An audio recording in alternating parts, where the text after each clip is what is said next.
Who are we? We are Southern Boating Supply. We are fishermen, boaters, and outdoor enthusiasts. We believe the best sunrises are seen from the front deck of a bass boat, and you haven't lived until you've watched it set over the Gulf of Mexico.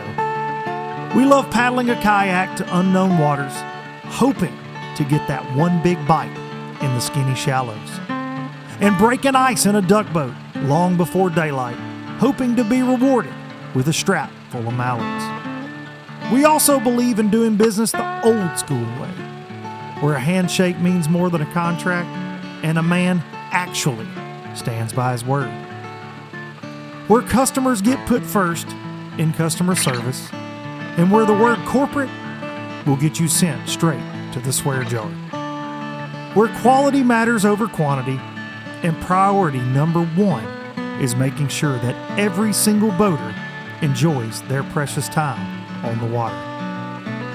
If that sounds like the way you see the world, you've arrived at the right place. Welcome to Southern Boating Supply, your anchor for quality boat parts.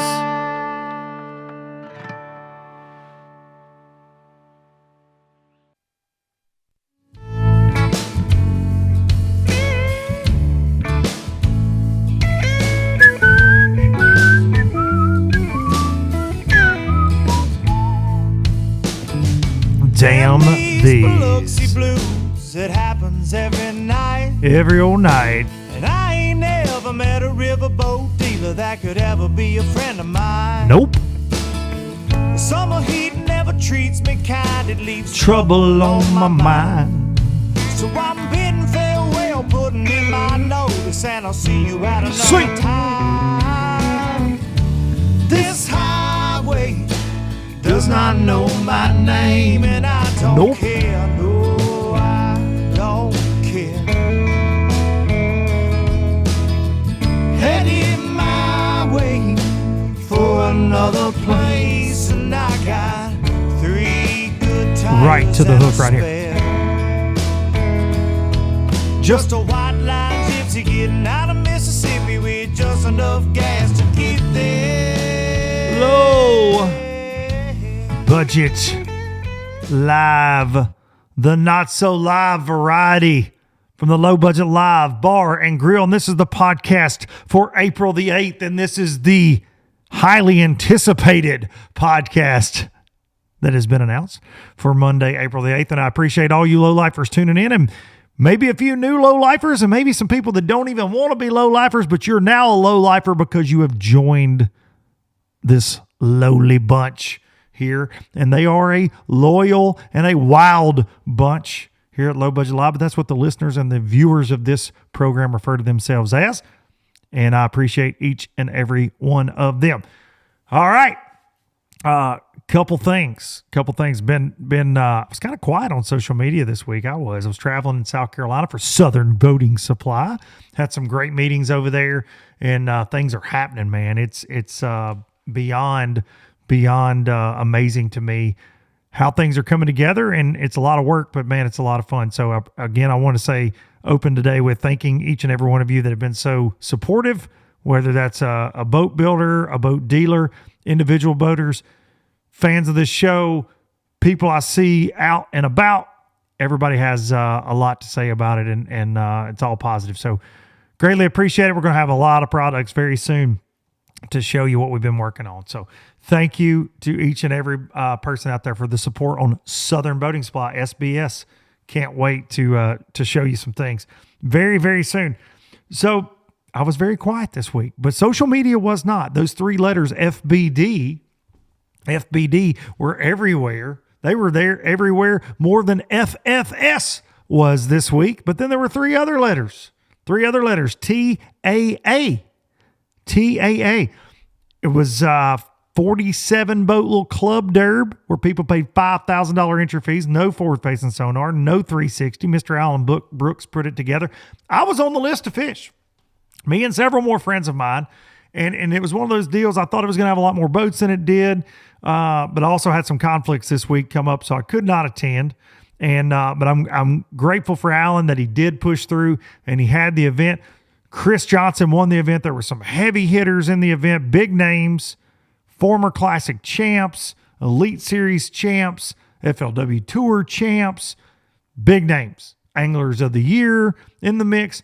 Very cool. And you had some local hammers as well that jumped in the thing. But at the end of the day, Chris Johnson took it home, and they smashed on them. It was a fantastic event, and I hated not getting to go.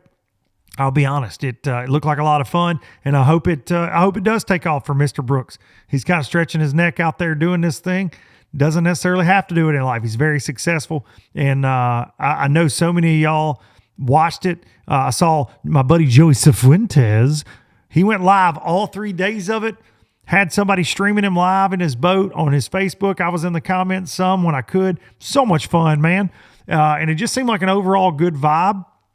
And we're going to talk to our guest today about that after we talk to him about everything else in the world going on in his life right now. But just kudos. Just want to say kudos to Alan on the event. The TAA got a lot of attention this week.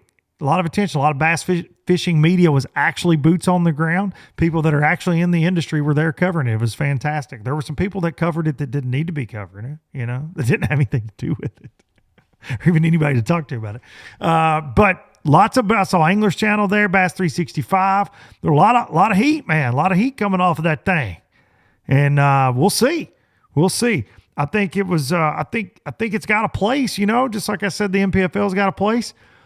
It's very neat. Very neat deal. So congratulations on a great tournament. Maybe the next one will have a lot more boats in it. I hope, man, if schedule-wise, I was jealous. There's a lot of my old FLW Tour buddies there. A lot of my buddies that fished the Elite Series were there. A lot of my buddies around Lake Lanier were in it. The Rob Jordans and Trent Palmers of the world. Guys I hadn't seen in a long time. They were all over there. Jason Johnson, JJ, my buddy JJ. They were all in it. Lanier Hammers.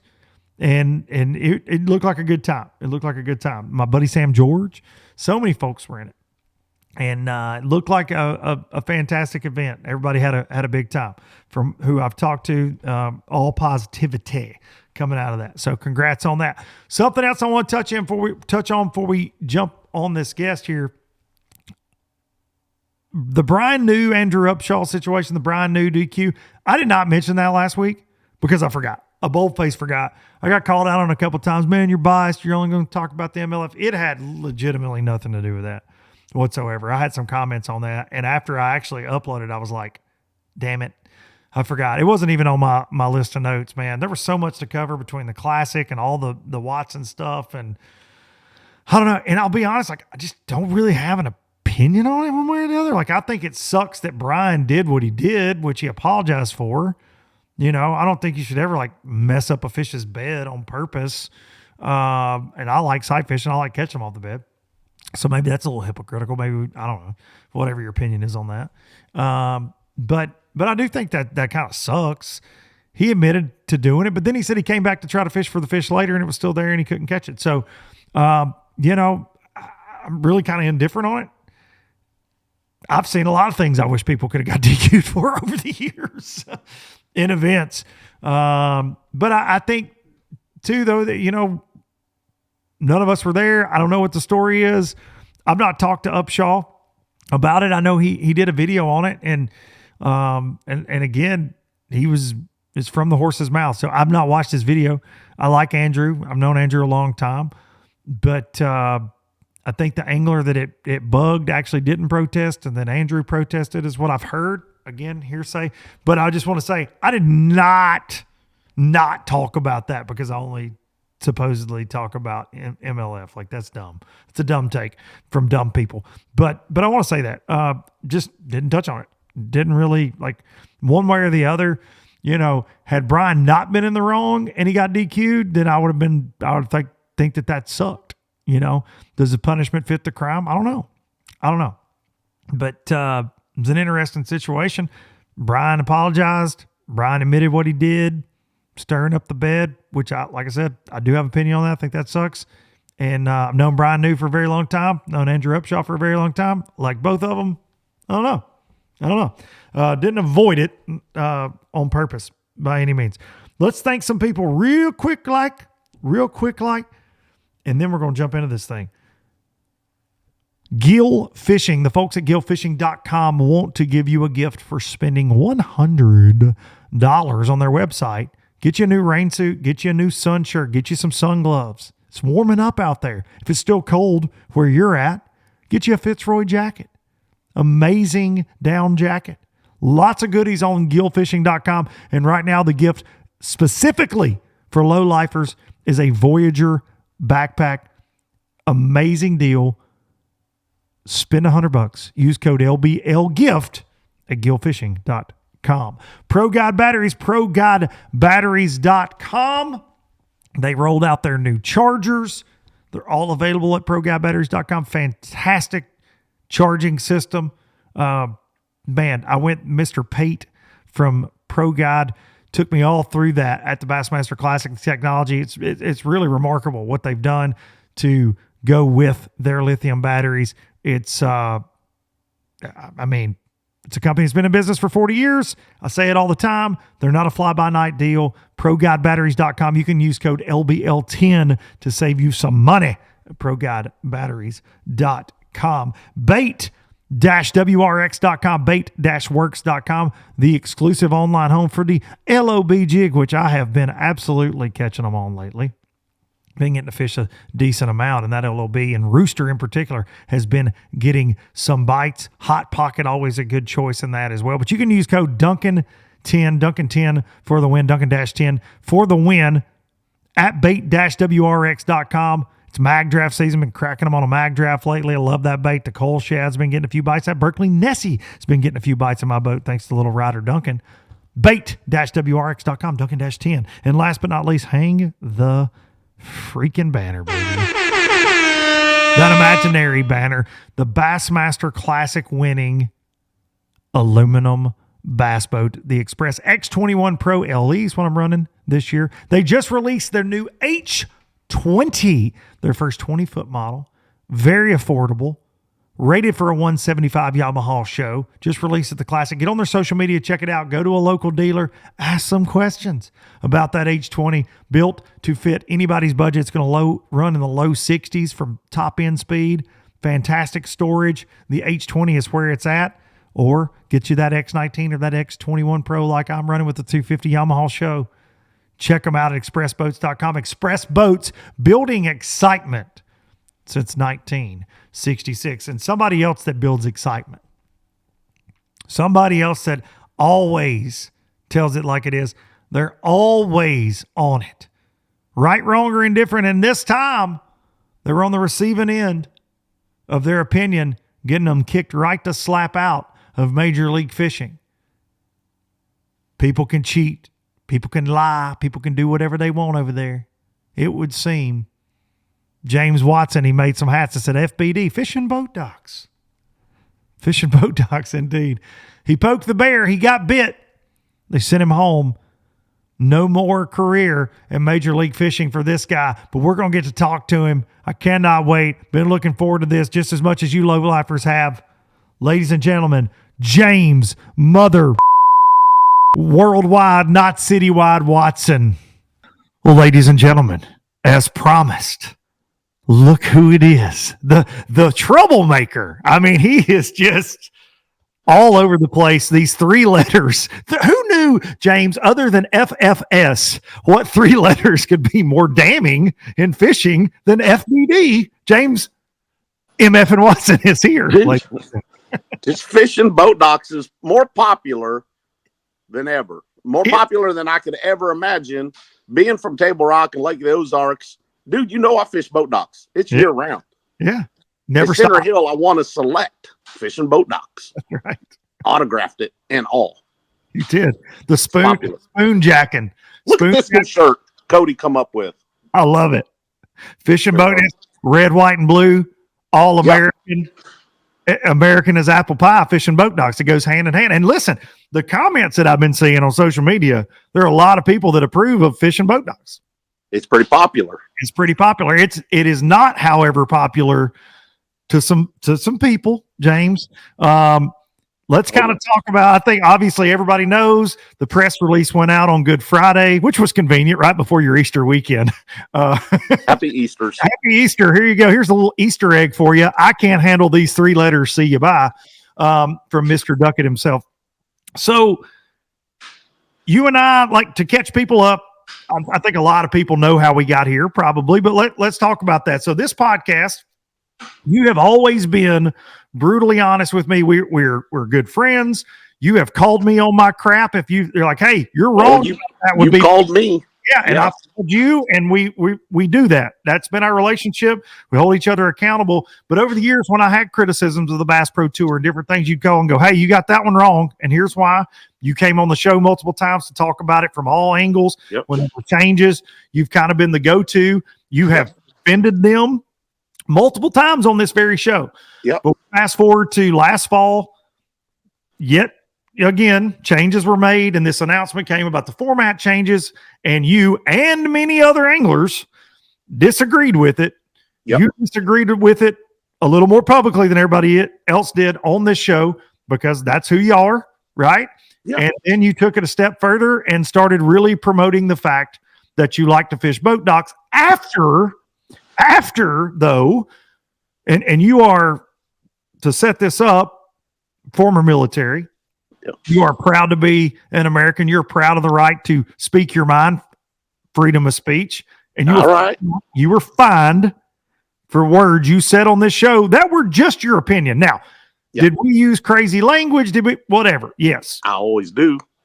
That's adult language. That's how we tend to talk.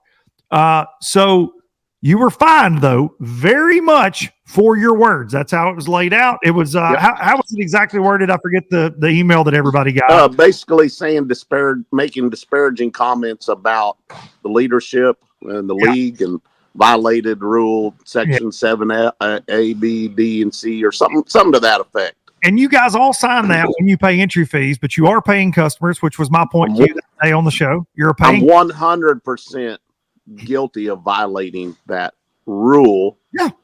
Even though they wouldn't point out what I said was disparaging. Yes, I said the F-bomb a lot.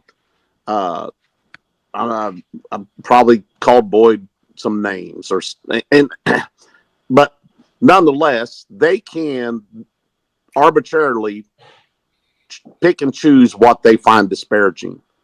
James, you said you don't like corn, and MLF is sponsored by Jolly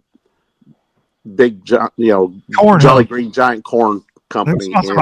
Cornhub.com. Yeah. So, because you said that, we're going to fine you $10,000. That started the ball. But what started all that was, and this is what people said. Oh, he broke the rules. He cried, baby. He should have known better. And now he's sitting here crying because they handed out the rule violation, the ramifications for such and such. But I'll put it to you this way: we pay a shit pot of money, yes, to get to where we're at. All right, I wasn't. I was raised in a great family, taught how to work hard if you want something.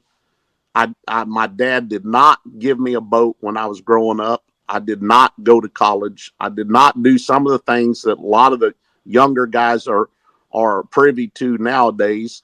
Really didn't exist back then for me. And so when Boyd made the 80 to 66 to the 50, it was really 80 to 50. And then another angler got involved and said 50's too low. We should drip it down a little bit to 65, then to 50. But it's basically no different, in my opinion. And this is why I'm standing up and saying things.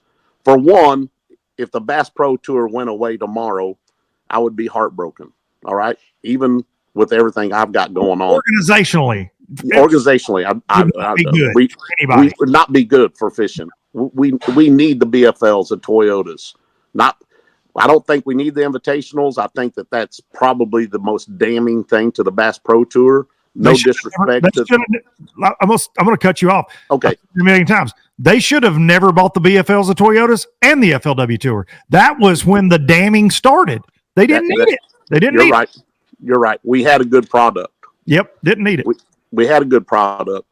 But when the bill of goods and the people that left the Bass Pro Tour with greener pastures that were promised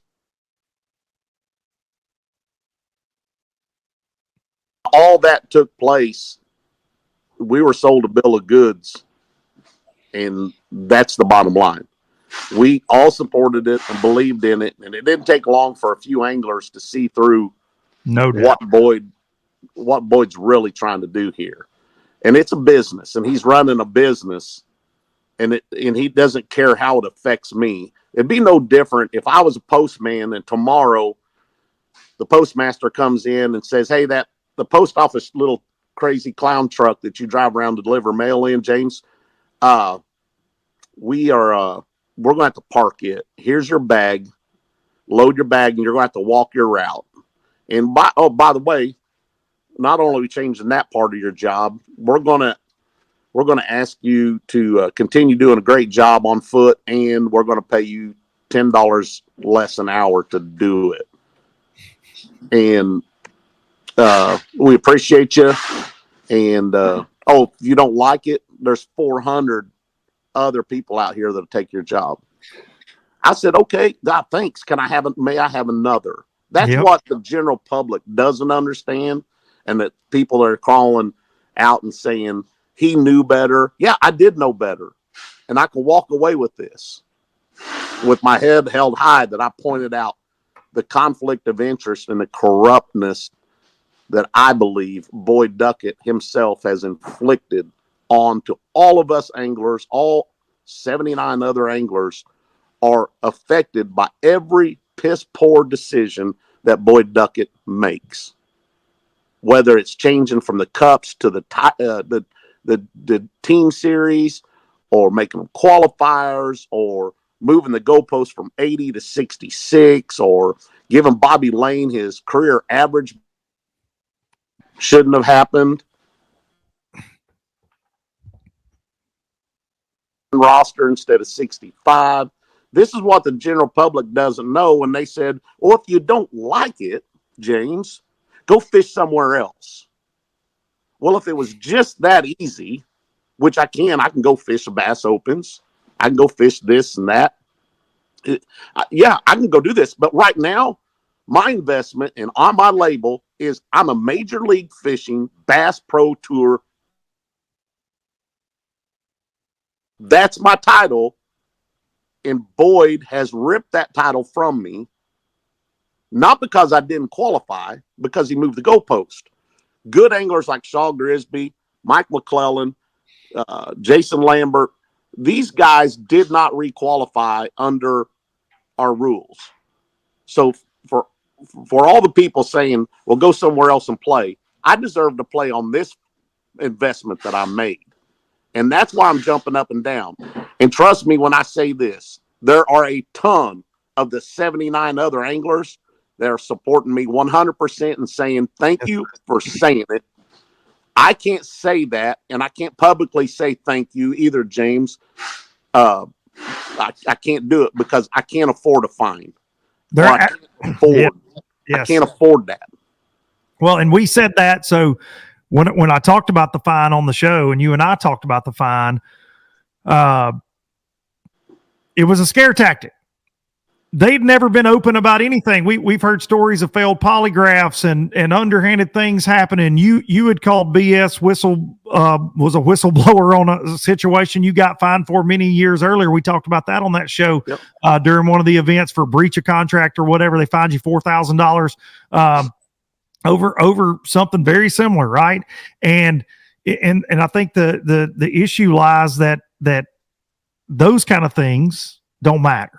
Right. At the end of the day, but the opinions do. But then they made it publicly known that if you say something on this Rednecks podcast in Tennessee, or anybody's podcast, but we're going to take 10 grand from you. I do believe, and you said it best on one of your videos, Boyd knows you've been successful. He knew 10 grand wasn't going to hurt you, but he could prop you up, make an example of you. And if I'm a 22-year-old Drew Gill out there trying to do it, I'm damn sure not ever going to say it sucks. And if I'm Wesley Strader, who's been a grinder, he does well, but he's 10 grand matters. And it may not matter to you. We talked about that on this show. 10 grand matters to anybody, but that number, people went, whoa. I mean, I think this sucks. because I could, if I read on this very phone right here, the text messages, the Facebook messages, the Instagram messages, or could tell the conversations that I had with a large majority of the field the one day that I did come to Redcrest, and there was plenty to do because there were no fans there. There, you could talk, have great conversations without being interrupted. Can't have those conversations at the Classic because you get interrupted constantly. But there were so many people asking me about the NPFL, asking me my thoughts, bitching about what they did to you. And this was pre-suspension, but they do have a bigger problem on their hands than they realize, but they try to squash it with the $10,000 fine and then the suspension. Now, I have seen people say there's no such thing as freedom of speech in a private business. Now, I do agree with that. That's true. My contract I signed says that. That's right. 100% fact. And for people to say that and act like I didn't know that, shame on you, ding dong. I knew that. I'm a little smarter than that. Yeah, exactly. You knew you were poking the bear. I told you at the Classic. We did the live together, and I laughed when the hats came out, the Fish and Boat Docks hat, and they're a similar color, to McDonald's and some other things. Yep. McDonald's has a clown. That's the reference there. In case anybody note that I was talking about. But they're the same color. I was like, oh yeah, you're turning the screws in there, Jamesy. Like this is happening. But I really didn't expect, and honestly, and I don't want to put you in a weird spot by saying this, and I don't mean it how it's going to sound, I guess, but I never expected them to take the bait. I never expected them to take the bait. What I mean by that is to show. Yeah, tell me what you mean by that. What I mean by that is it's the same situation as it was with me. It became very personal. They are thin-skinned and they have no integrity, and they being a couple of people within that organization. Boyd being one, Jim Wilbur being the other. Yep. I suggested on a podcast they should have never bought FLW, and they came for my head at my employer multiple times. I remember all the things and make this. And listen, ego gets involved, and I get it. It became very personal to Boyd. He was going to shut you up. But what he did, and what I mean by taking the bait, is what he did is he gave you the freedom to say whatever in the hell you want. Yep. Know where the bodies are buried within the organization because you've lived it since the very first meetings. You've seen what they promised and what they didn't deliver on. And now he lets you go be free. And what I have seen, those 3 letters have just plagued social media in Major League Fishing's comments. You have an overabundance of support. It made him look like the spineless jackass that he is, and just confirmed things that I've said on here and that so many others have said. And he is a smart business guy at times. And this was is he? Sometimes. I mean, he's been successful. Were those his companies he started? I don't know. I really don't know. I don't know enough about him and his history. I'm just have to jump in there. There's a big difference between successful business people and people that invest money. Okay. I don't know enough of the story. Right? It would just appear from the outside that he has been successful. I've been by the house on Gunnersville. I've seen, he likes to rub elbows with a certain ilk of people. He certainly does. But I just, again, though, I don't understand how you can pay FBD more attention than people actually breaking rules fishing. Yeah. You had an angler of the year that blatantly broke a rule. Now, I know it came down to tournament directors and everything else, and bless their hearts, never would have broke a rule, but it's been openly talked about and discussed that it definitely was something that broke a rule in certain events. But you look past. And I don't want to just pick on Matt Becker or Jeff Sprague or Spencer Sheffield. And Spencer paid dearly. Spencer did pay dearly for his mistake. I'll give Spencer credit on that. He did. But there have been, and there's Sprague did too. Sprague lost deals behind the curtain. Hey, I'll say that, because Sprague, they had propped him up with the Toro deal, and Sprague lost multiple other spots. I'll say that. Sprague did his time. He did his time.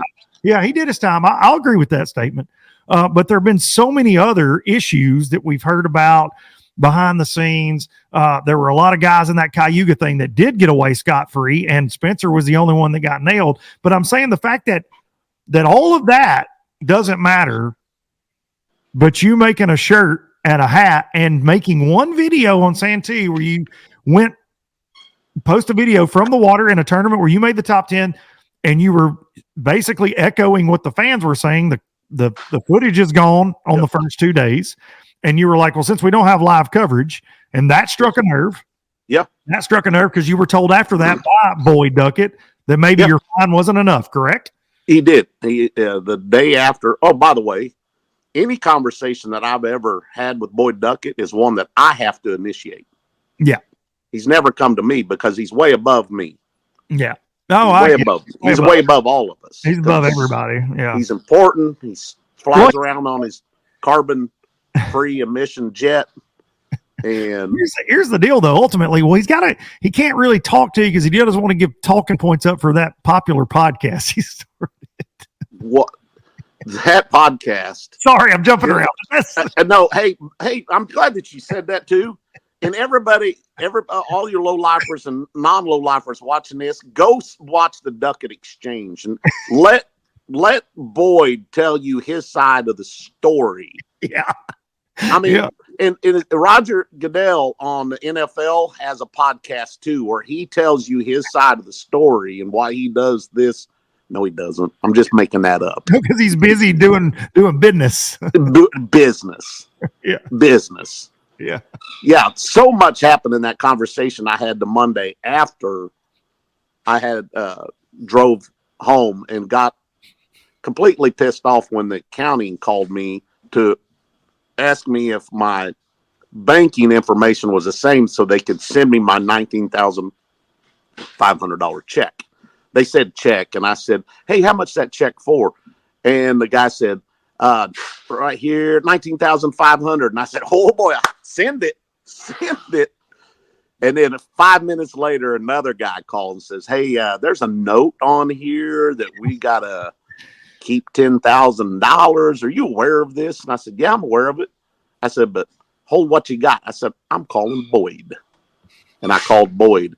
And we had an hour and a half long conversation, mostly me talking. And with Boyd trying to, chuckling. It's got people in the background listening to the conversation. He's leaning back like this. Oh yeah, and his mahogany furniture. Yeah. Every video I've ever seen, like a villain in a Marvel movie. Yes, it is rich Corinthian leather seat. I mean, I know I touched this last time we talked. Hanging out with the guy from Rascal Fats. And I'm Fat Rascal. What? That's an ironic thing. Hey, now that you're unemployed, you can join the Fat Rascals at the Classic next year with like a tambourine or something, dude. Yeah. Do you remember when I used to color my hair and fluff it up? Justin McCullen named me Fat Rascal. I did not know that. I remember the hair days. I remember the spike blonde frosted tip hair. Yeah, I remember that. I got mistaken for that dude all the time. Oh, that's all the time. Fat Rascal.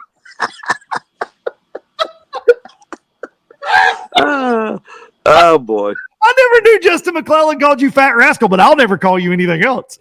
He does all the time. That's all he calls me is Fat Rascal. Fat Cat Newton named our band the Fat Rascals being funny. He was like, because I caught a bass in a video. I was like, look at that Fat Rascal the week before the Classic. And he's like, yeah, go see Luke and his band, the Fat Rascals, like just being stupid. And I made a comment about it in a video in the venue we were playing and having the party at, made a poster that said Luke Duncan and the Fat Rascals. So it's stuck. That's funny, but the fact you catching a bass is probably more funny. Hey, dude, listen.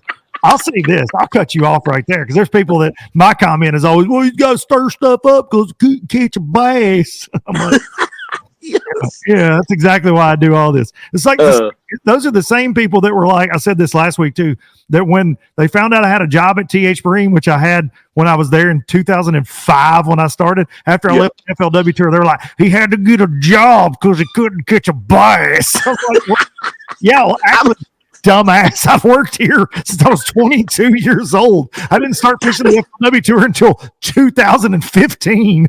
10 years of work. That was always my wife's favorite comment. She's like, these people think you're unemployed. She's like, you're actually doing very well for yourself. I'm like, yeah, but you're going to argue with Ricky Don _Strata 1987 money sign on YouTube. Yeah, dude, that's a funny. And all the major support I've been and love that I've been getting for everything. It's always It always, and I hate to give the attention to the few people that say the most ironically stupid shit. And I'm like, golly. He's like, well, he had to do something because he ain't been relative in the sport for 100 years. And I'm like, well, I'm 61 out of 80 in the number. So there's 19 people behind me. Would you like to see my tax documentation, sir? Yes. on what you get paid for being relevant in the fishing industry. I'm not talking about your successes in life outside of fishing and things. Like that's what I said on the show that I thought was so, like I said last week, that I think is so stupid about all this, whether you were going to be part of the 50 in a couple years or not. Well, all that aside, you have been, and your career took off, but it also helped MLF when you won that event on Center Hill, 1,000,000%. I've been with you in public right after that. I remember seeing that. And you are one of their personalities that truly brought in viewership. I believe that. I made them money, dude. I made them money. I agree. And there's so much more to this than just posting top tens, right? Every single event. In fishing, like you look at a guy like Gerald Swindle, who people also say can't catch a bass, which is hilarious. And he's one of the most consistent anglers of all time that's won 2 Angler of the Years, millions of dollars. No, he doesn't have that Elite Series trophy. But at the same time, I promise you, bud, you don't want him in your bass club. The same as James. You don't want James in your bass club. Trust me. He'll take the brakes off of you. Dude, and I'm the first one to admit that I had a lackluster career when it comes to tournament money making. Hang on though. Did you go to the Bassmaster Classic though? I've been to the Classic. I've made the Classic. Have you won a Bassmaster event, James? Yes. Have you won an FLW event, James? Yes. Have you gone to the BFL All American? I know that's a dream of yours. No. I have not done that. So check that out. Have you been to the Forest Wood Cup, James? Yes. Okay. Those are some pretty big check marks. I think it's okay, James. I think it's Texas team, Texas. What was it? Texas Toyota. Yeah, I missed that deal. I've been to 3 of those when they existed. PAA, James, you had some success there as well. I've had a little success. Yeah, I've had enough success to maintain my pro card up to this point. Yeah, and that's what I want people to understand is are you Angler of the Year every year? No. Hell no. You claim to be? Nope. Hell no. And for those people who say come back to bass, come back to the elites, I never was on the elites. I've seen that. I had a comment yesterday on one of our old podcasts that said, well, can he just go back to the elites? And I said, he never fished the elites once. No. He was FLW through and through. Yeah. And then made the move to the BPT.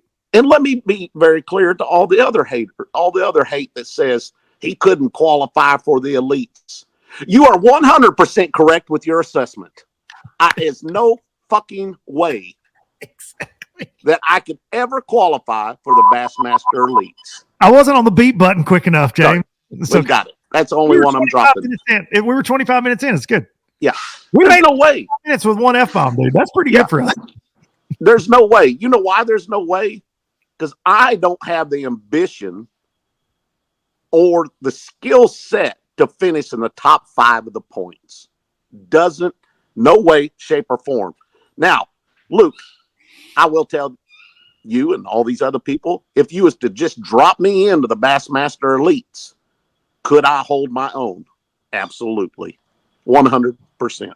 It'd be just like I'm holding my own right now on the Bass Pro Tour. That's it. What more do I need to do to promote sponsors and promote the products that pay me is to be on a platform. And I can tell you this, the writing's on the wall, and it's been declining in value for a couple of years now. I've lost over $100,000 in value from sponsors because they don't care about the platform. And for the naysayers to go ahead and say, well, it's because you don't catch anything. That's not true. I had a better year last year. The minute Boyd Duckett announced the reduction in the field size, all the deals that I was working got shit canned, thrown right in the crapper. All the leverage that we have, I don't care if you're Randy Howland, you want it on the Howler 5000 crankbait in the Classic in 14. He lost leverage because of the announcement. We all lost every bit of prestige over the last 2 years because of the constant change. And I voiced this and said we got to quit jumping around with all the changes and formats and the team to cups to this to that. Please stop all the madness. You're killing my pocketbook. I'm pissed at Boyd because Boyd is killing my pocketbook. I've never counted on winning a bass tournament as money that goes into my pocketbook. You cannot count on that unless you're Jacob Wheeler. And Dustin Connell, because they both, and Dustin Connell, because and Dustin. You can go ahead and count on those are the two best sticks going, and they're going to win a tournament or two a year because they're that damn good. They're that damn good. Now, for me to sit here and tell you I'm not good enough to win one, that's not true either. If things went right at Santee Cooper and sucked the bottom out of the lake, I think what I was doing was a game-winning program. I certainly do. I think of where I was. But I didn't adjust. Jacob Wheeler adjusted. He won. He's a better fisherman than me, hands down, 10 times better than me. But every once in a while, I'll take your shots.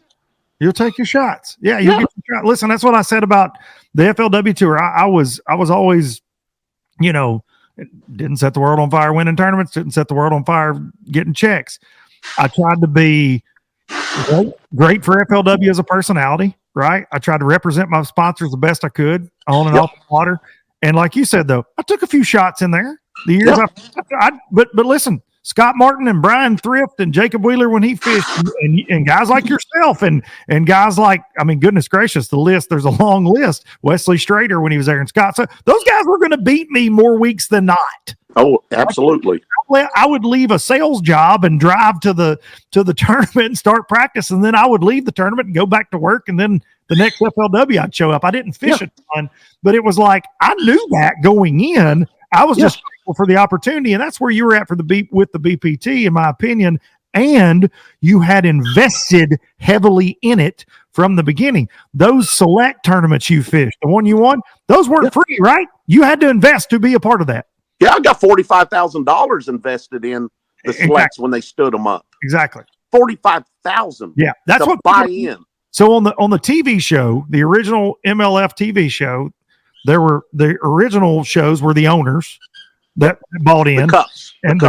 And then when it went to the selects, they tried to sell it. It was very much like, and the joke for the people that didn't get in was like, man, this feels like a pyramid scheme to a lot of people. That was said in the industry, but a lot of people bid on it and a lot of people did it. But I remember the selects, and they made a lot of people. They did. They made people money. Such as absolutely. I got to give them credit. Yes, but you did invest in that. You invested once you started paying entry fees and BPT. You invested in that. That's program. right. I paid for that opportunity. Yes. So thank you, MLF, for the opportunity. Thank me back for paying you, because you know how many people on the Bass Pro Tour right now said no to the selects, said, I'm not going to come to the TV show and pay you for it. You pay me to come and do that, and I'll fish it. I can tell you there's a ton of them. A bunch of them. A bunch of them. And there's a bunch on the Elite Series that didn't get the invite because of that as well. Exactly. A bunch. So you got to make decisions in life and see what's the outcome of this decision. Can it go good or bad, or do you know what's about to slap you in the face? Is it really a surprise or not? The general public would be surprised about the corruptness. The general public has no earthly idea that, you talked about guys getting DQ'd. Spencer, for example. Spencer's a good dude. He's a hammer. He catches them. Yeah, Spencer's a fish catcher. Yes. Like, I've given him a hard time on the show. Spencer's he's been drugged through the mud, and he's a fish catcher. And he got DQ'd over, I think, not showing a fish hooked in the mouth or something like that. He got DQ'd back. And his penalty for that, right, wrong, or indifferent, he had to pay his winnings back. Mm-hmm. Okay. And he got 0 points for that event. Right. Okay. Guess how much his fine was? 0. Just the winnings, essentially. 0. Right? That's There was it. nothing in addition to. No, he didn't have to dip into his bank account and say, for breaking the rule, I know you give me 0 points. Where I'm getting at with this is, at Toledo Bend, I asked Kathy for a moment to go up and apologize because in the letter that she signed and sent out, and I'm 1,000% certain that Boyd made her do, Boyd makes Kathy out to be the bad person. Well, Not the bad person, but not. deliver the bad news. She's not. She's in a She's bad not spot. the bad person. She's in a bad spot. Yeah. She's a very sweet person, and she's in a bad spot. Kathy Fennell will be allowed into the gates of heaven immediately without question. Great. So she said, James, if you'll keep it just to the apology to the anglers and nothing more, I'll let you get up there and talk. But if you say anything else, I'm going to have a problem with you, which is no different than my mom or my grandma saying that. Yes. I said, yes, ma'am. Yes, ma'am. So I said, hey, before that, I said, I got something for you. I said, $10,000 is a lot of money to everybody, even me. All right. And I said, I think it's an exaggerated amount, just like the first time. And I said, I got a proposal for you. And the reason I asked you about Spencer's deal and whether he got fined or what his loss was, and you said the points. I said, I would like, even though you said this is not appealable, and you did give me, you moved off the December 18th deadline that I had to pay this fine, and you said pay it out of winnings, pay it out, by the 15th of April. You can do that. Thank you for doing that for me, Kathy. He said, but I want it to be amended to a lesser amount. I said, we can bury the hatchet here. I said, I've got an idea that I think will work for all of us. I said, why don't you give me 0 points, just like you give 0 points to the guys that had to pay their money back. Why don't you give me 0 points for Toledo Bend and St. D. Cooper? And I said, that will ensure that I don't fish in 2025. There's no way I'll make it. I said, right now I can make the 66 man cut. I think I can fish my way and stay another year. I said, but this will surely, terminate my career after this year, and we'll bury the hatchet. And she says, all right, James, I'll let you know. That was me reaching my hand out, just like, let's fix this. Wasn't having none of it. The after the Toledo Bend, she says, I put it forward, James, and they did not go for it. And I'm like, I tried. Now what are we going to do?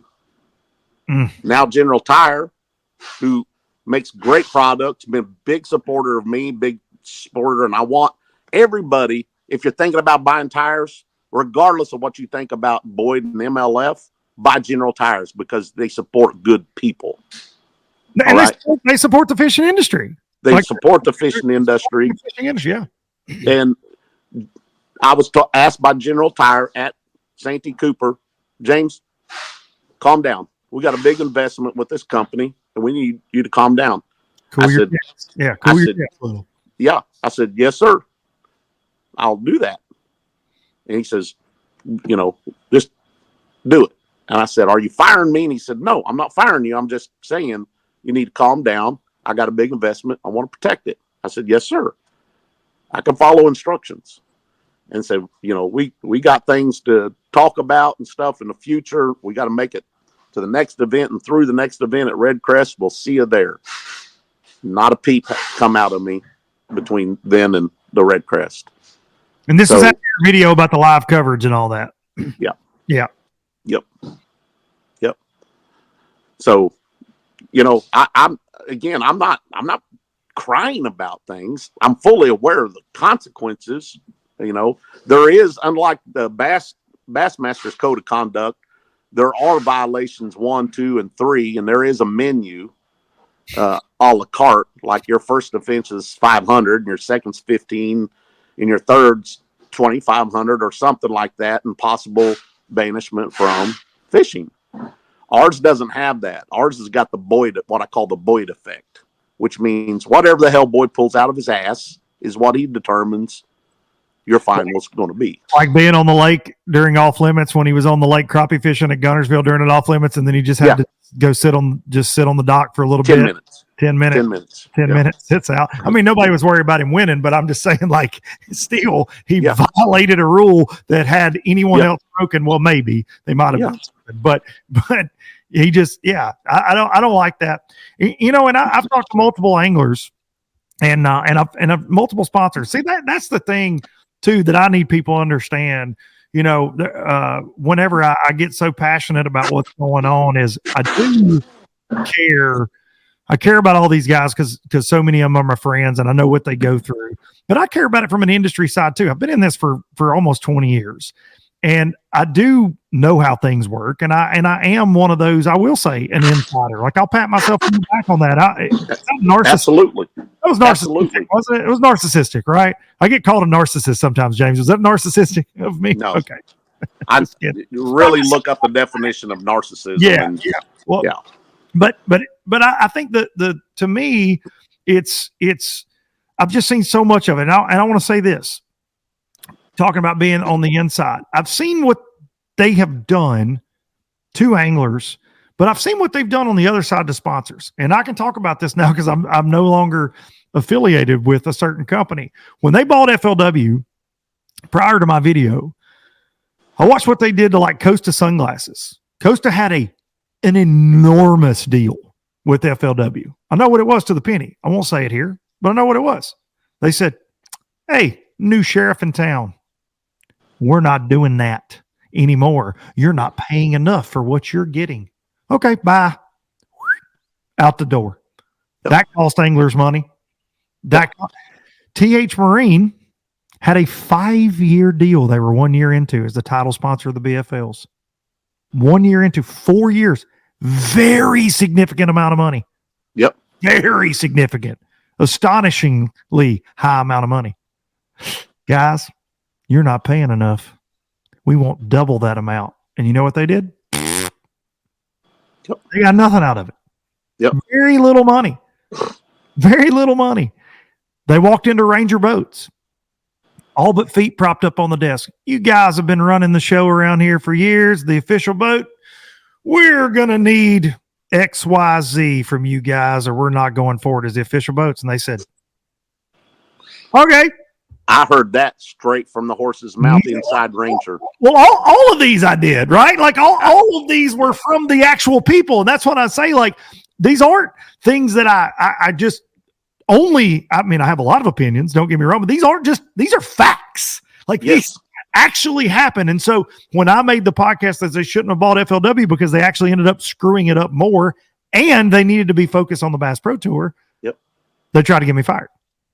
I remember. And it's controlling that narrative. And I've said that twice on this podcast, but it does matter. It does become personal. But if you are so worried about, and that podcast had 4,000 views for you, I don't know how many views that video had that you made from the water at Santee Cooper, or how many FBD hats you've sold. You've sold a lot more now, I bet. A lot more. But let it ride, dude. Let it ride. Why do you focus? If everything is so damn good, why do you focus on things that you shouldn't be focusing on? It's crazy. Bad business. That's why. Because you're a poor business decision. It's bad business. A poor business decision. You can't let those feelings get involved. That's right. But I was going to ask two things. Because you mentioned you've got a lot of support from the anglers and they're scared to say anything. And I've heard from so many that are either former or BPT tour anglers. They're just like, holy crap, like what's even happening? This is insane. But what have your sponsors said overall? Like a General Tire, like let the people know, like what's the stand, if you don't mind. Well, I mean, what's the conversation right now? I have a great relationship with General Tire Revolution, and I'm very thankful for it. But I don't know of all the sponsors, that's the only one that I haven't got to talk to, because my main guy was actually leaving last Friday and won't be back till Monday. Okay. So I expect a conversation, and I'd already I don't expect General Tire to keep me on. I just don't. Just with their association with the league and all that. Yes. Yeah. So I knew that before I ever said anything, that my collateral damage is probably, I don't think collateral damage is the right word, that I stood a very good chance of probably losing General Tire. Mm-hmm. Black Rifle Coffee, I haven't got a new jersey for this year, if you haven't noticed. Black Rifle Coffee got out of the got out of outdoor market months ago. Yep. Not many people know that either. They cut everybody, every tournament trail, everything's all gone. They just I think the only thing that they kept in the outdoor world is Zaldane, Chris, because I didn't realize that because of his Bass Pro affiliation. I believe so. I could be wrong, and Chris and Trait will watch this and they'll correct me if I'm wrong. Which good for Chris. Good for them. Yeah, I didn't realize they kept anybody. Okay. I didn't burn a bridge with Black Rifle Coffee at all, because I truly believe it's a great company. They just shifted to the UFC and spent their money over there. But do you think we'll see Zaldane in the UFC now? Is that how this all plays out? Like Chris in the octagon? Maybe? Yes, Chris is going in the octagon, and Trait pushes him out of the way and says, "I got this." And Trait rips some throats. Trait is the promoter. Trait's like she's hyping him up coming to the ring. You know what I mean? But you will go for the jugular too. Understand that. She's like the manager in professional wrestling. What was it, Miss Elizabeth? That was always with She come in and hit him with a chair. That's Trait. Yeah. But though that, I picked up a new sponsor, PFA. It's an excavation company. That liked me and like just getting to know me a little bit. They love to fish boat docks. They build lakes and stuff over there in Indiana, and they're just good people. So no, and a lot of people like to think that, he's going to lose this. Boyd has destroyed the prestige in bass fishing, as you spoke about before. He's destroyed the value of being on the Bass Pro Tour altogether. And if you don't believe what I'm saying, tell me, Luke, how many people do you know, and you can name them, have left the Bass Pro Tour to go back to the AAA to qualify to another tour, the Bassmaster Elites? How many? Name them. It's a significant amount, and some heavy hitters. Some of the heaviest hitters we've ever seen in the sport. Biggest names, biggest brands. Jason Christie, Jordan Lee, Cody Meyer, gone. Randall Tharp, gone. Justin Atkins, gone. Gone. Gerald Swindle, gone. Now, why? Jacob Prosnick, gone. Why? Because they silently say this. Yep. Now, could I go to the Bassmaster Elites? I'm sorry, to the Bassmaster Opens? Sure, I could shut my mouth and just go to the Opens. But I have a fucking platform right now, or I did as of a week ago. Yeah, and I knew that was on the line for me. Screwed that up, stupid. Yeah, done screwed that up. Running your mouth. I'm tired of listening to his mouth.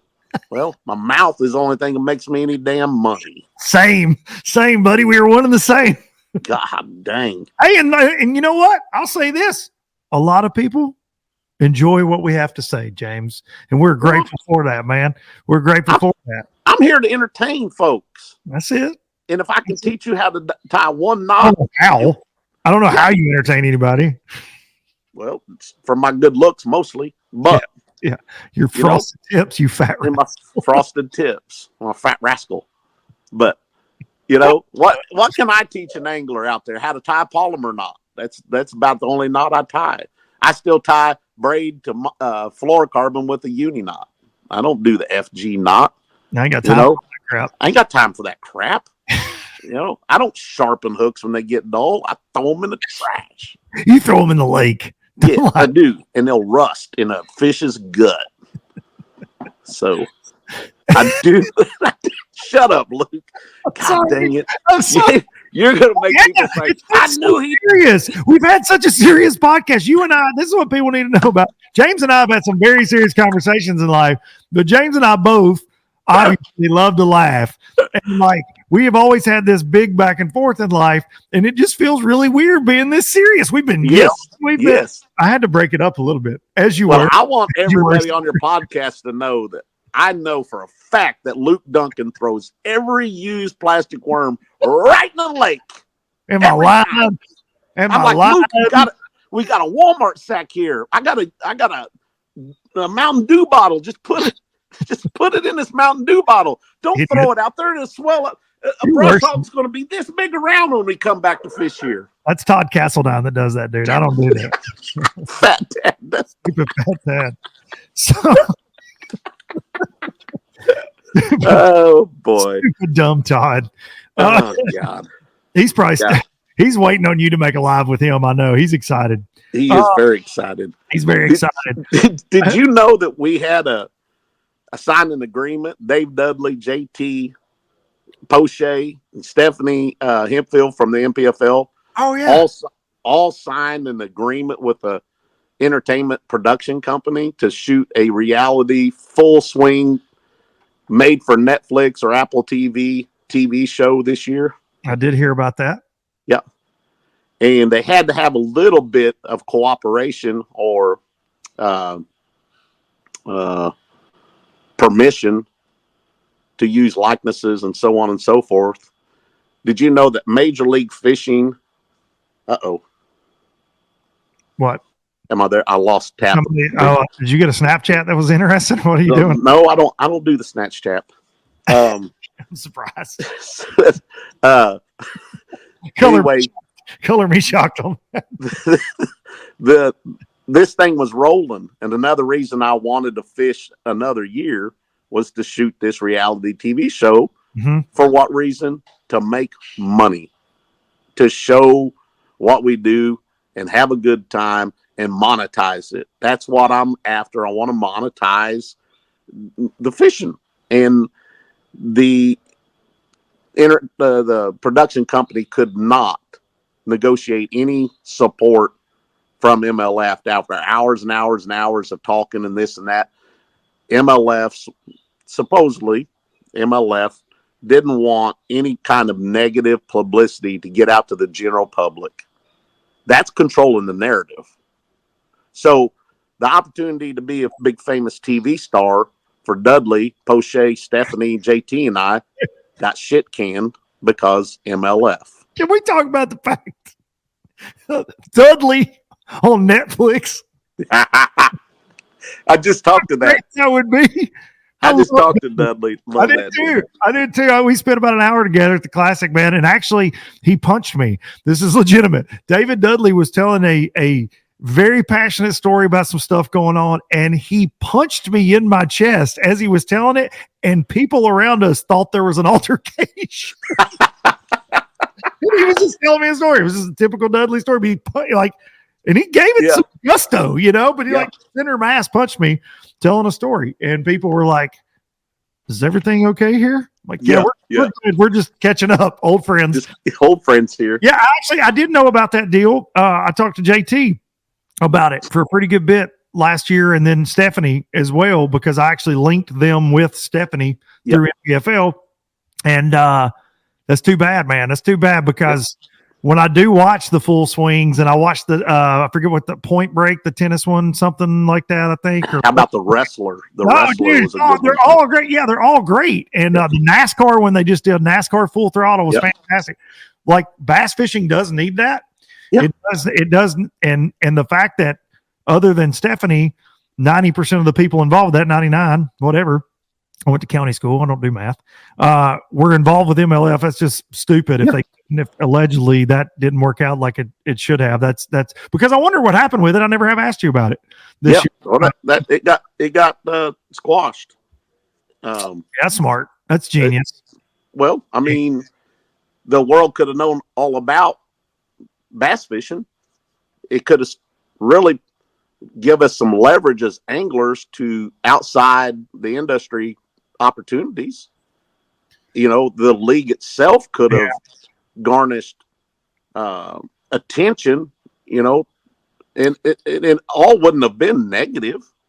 It would have been about us out here hustling. Your story, yeah, it's and running the roads and the characters and how what you put into it, and the late nights and the early mornings and all that. Yeah, it's all the stuff that that people that know the sport know, but then the people outside do not.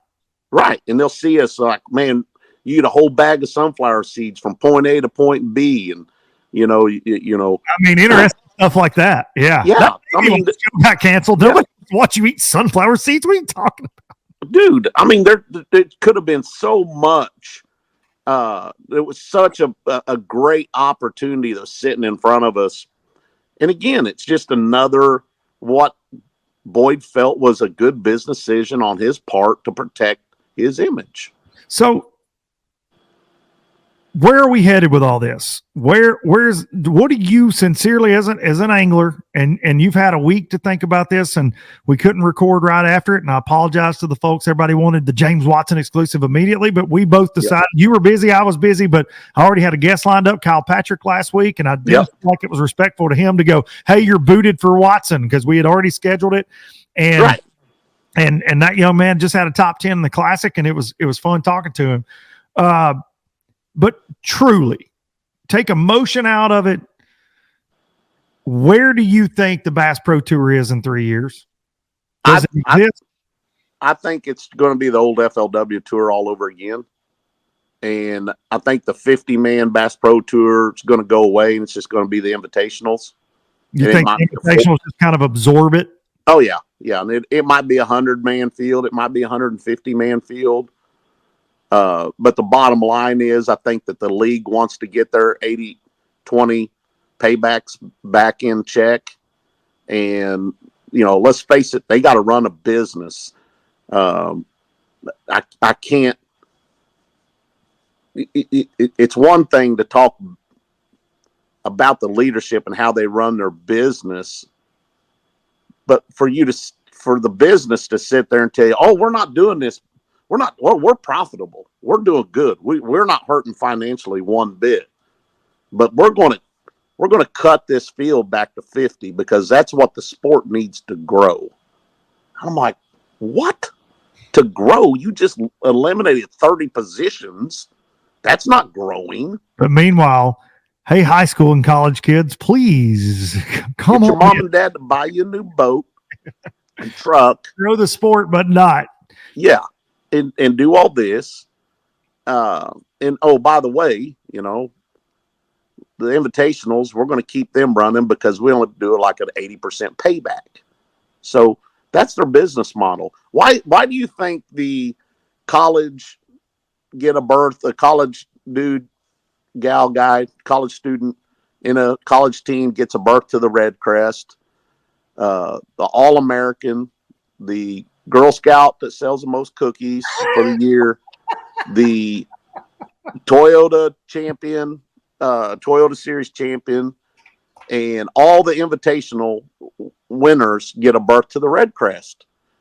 Those are all carrots. Those are all designed for good business decision. Mm-hmm. The All-American deserves it. The Toyota Series champion deserves it. The invitational guys, they honestly deserve their own championship as well. Which they had, which was called the Fort Wood Cup, and then it was called the title, whatever that meant, and then it went away. So now, I don't want to discredit everybody's hard work, but the league has put those carrots out there for all these people to strive to get to the Red Crest. Those are all carrots to get people to buy in to the BFL, to make it to the All-American, to make it to the Red Crest. Those are all bonuses. The college kids and the All-American and the toy, all them guys, the invitationals, all getting invited to the Red Crest is just put yourself in my shoes. All right. I fished. I paid $60,000 to fish all year. I make the Red Crest, and now an outside person, because of the company's decision to be profitable and dangle carrots in front of these people, I got to compete with somebody that didn't spend the same time that I spent, the same amount of money that I spent, that are sponsored or not sponsored by the same people that I'm sponsored by, are now allowed. And you know how fishing goes. Any given day, somebody could win and beat you. Yeah, So absolutely. those outside carrots that were dangled there could have really disrupted the red crest. And congratulations to Cannell for winning it. But some of those people really, because of the business decision that MLF made, were there. I mean, people are going to give me shit over this, but they might. But here's what I want to say is that business model though was copied from bass, because that's what they do in the opens and that's what they do in the nation or whatever. Yeah. It's that same carrot. That's right. And before people jump on James for saying that, I'll promise you there's a lot of elite anglers that'll tell you the same thing. They wish there were more classic spots given out to the elite guys that were paying X amount. That was the argument when they first did the win and you're in the opens. Yeah. Well, even if there wasn't more spots given to paid down, below 40 place on the standings, and we just kept it at 40. I'm just saying they have their business to run and I have to play by their rules. But somewhere along the line, and this happened in the very beginning, the vindictiveness of Boyd and wanting to sink Bassmaster's battleship, that worked. It was drastically outweighed any good decision that he made. His main motive in life to begin our tour was to sink Bassmaster's battleship. And if you don't see that, just rewind a few years. Oh. He didn't want us to go to the Classic. We were basically, how many of us showed up to the Classic? I have to work the Classic because it's in my contract. It says work the Classic, go to ICAST, go to the Cup, FLW Cup. These are required by you to show up for 1, 2, or all 3 of these deals, and this is what we're going to pay you to do. And when you take the element of going to the Classic out and saying, we're going to hurt Bassmaster because we're the superstars and nobody will show up and walk the floor of the Classic Expo and will help our brand if you guys just don't go to the Classic. And matter of fact, we'll just put an event on top. We'll just fish a regular event on top of the Bassmaster Classic. And then guess what? I bet when he got on he got the reports back for how the Classic went. This was that is the sound it makes. Exactly. Like it never stopped, dude. It never stopped. These have arguably been some of the biggest classics since all this happened. And all the quote superstars that were going to cripple it weren't even there, and all that. It's asinine to think that. It is. And I'm like, shit. I need to go work the Classic because that's where my sponsors are at, and they got to have people like me running from booth to booth to booth to say hi to everybody or talk about a new product or this or that. That's my job. That's what it's not even about the sponsors as much as about the damn fans. That's the fans. You're making the fans, and I've said this many times on the show over the years, but like you're trying to make the fans decide. Yeah. I mean, the event that has been heralded as the biggest event in bass fishing since forever, right? You're trying to make a pick. It's not smart business. Just like it's not smart business to put Red Crest. And look, there'll be somebody in the comments go, "Oh, Bass, Red Crest announced their dates before the Classic announced their date." Dude, the Classic's been in March for however many years now. Yep. You're making the industry choose which show to go to, or this year it was back-to-back weeks. Yep. Ridiculous. And the attendance at Red Crest sucked, period. End of story. You can't spin that any other way. It was in Birmingham, Alabama, where the Classics have been huge, and it sucked. The Tulsa Classic did not suck, man. Nope. It didn't. I've seen people try to say, I heard it was one of the slowest Classics ever. It wasn't. I was there all 3 days. You couldn't move. Yep. I was busy. I was busy at Red Crest. I give kudos to Kathy and Dave Washburn. And here's why. Because I signed autographs non-stop. For who? At the Red Crest. You didn't on Friday when I was there. I signed autographs at the Classic non-stop. So my perception is that I was busier than hell signing autographs, so I figured the show was really super good. Dude. But it wasn't. There's no comparison in the volume of people at the Red Crest versus the Classic, period. And to be fair, there never was with the Forest Wood Cups either. I can say that I've worked both. I've been at both a ton of times. Now, there were some fantastic Forest Wood Cups attendance-wise. Way bigger than anything I've ever seen at Red Crest. But I just don't know. And I talk to so many vendors, multiple vendors. I have a lot of friends in this industry that had booths there that were all on front. Now, this was Friday. I've said it. Say it again. I don't know what Saturday and Sunday were like. I was working Alabama Bass Trail and I was hanging with my family on Sunday. There were a lot of people doing this number, twiddling those thumbs on Friday. And at the end of the day on Friday, multiple people I talked to said, I just don't know how many chances we give this. Yeah. Right? Because this wasn't the first one. This wasn't the second one. Right. This was the fourth one. Yeah. Ultimately, that had an expo, and it's not getting better. It doesn't appear. So I don't know when the industry support stops as well. Right. Because, dude, Bass Pro, huge ass spread there. Huge spread.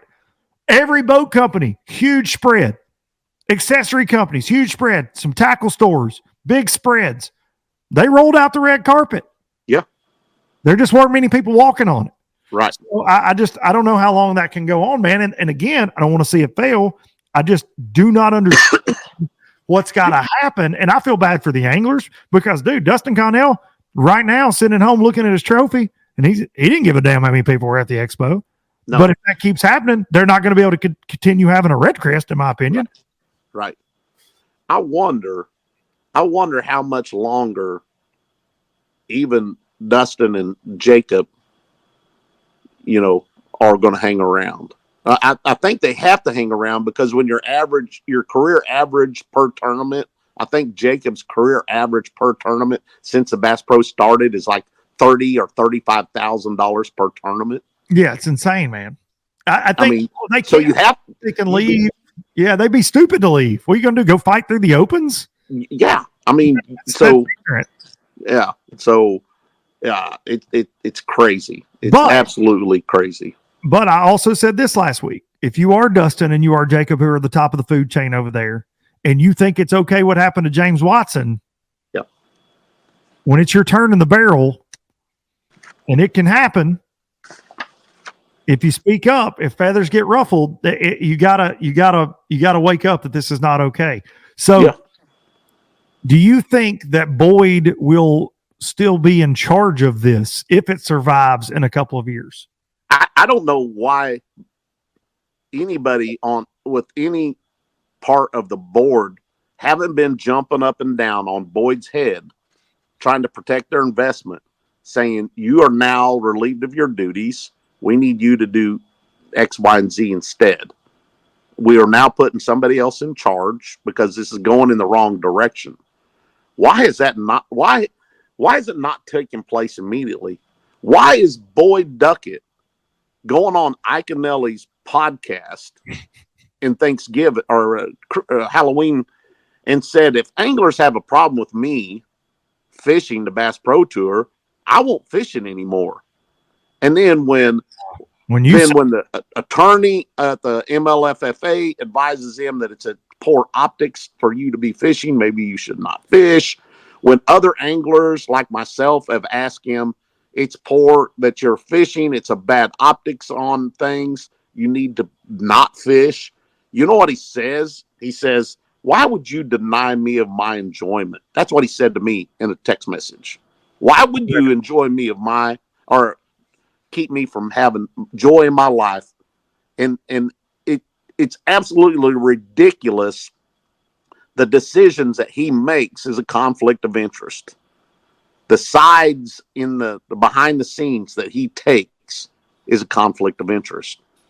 To promote and sell his white junk ass rods is a conflict of interest. White rods. Yeah, the white rods. All right. It's a conflict of interest to sit here and be the judge, jury, and executioner on decisions when you're sponsoring the number one angler in the world. There also aren't a lot of CEOs allowed to take 7+ weeks of vacation. If you consider that's what he's doing when he's fishing a tournament, they tend to get walked out the door. I asked me how I know that. I know one recently that got walked out because he took more vacations than he did work time. Are you serious? You mean you can't run? You can't run a successful business and not be there. You can't run a failing business and still go too, though. Imagine, yeah, exactly. So here, this goes out to everybody plus the naysayers. Would you be pissed if your boss comes in there and changes everything up on you, makes it less profitable for you, and then at the same time tell you how he's got to make all these changes so we keep things going, at the same time take 7 weeks sabbatical to go fishing?